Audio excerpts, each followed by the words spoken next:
kan nui rei thei lo kan trap le thin trap reng tum mai la kan nui le thin mo ti chuanin zing a oma thlai a om ang khan mihring hi har satna kan tok lo ma se kan tok tho thi na te she om na har satna te zong zong hi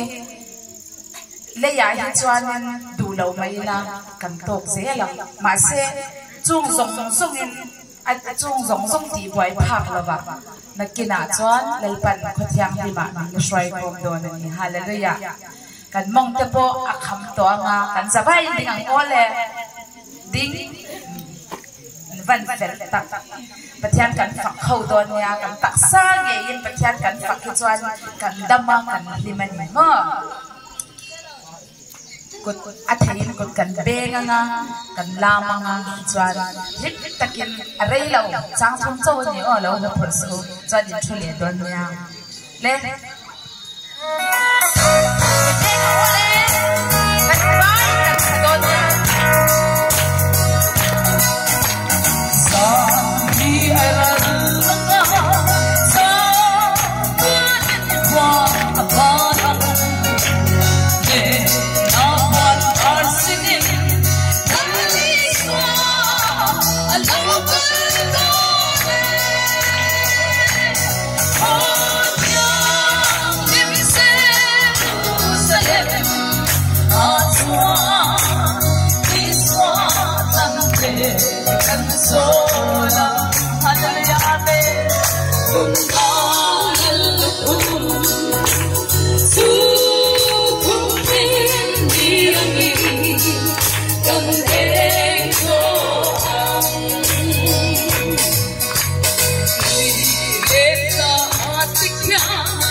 Kalau kecil, bayi itu tak sah.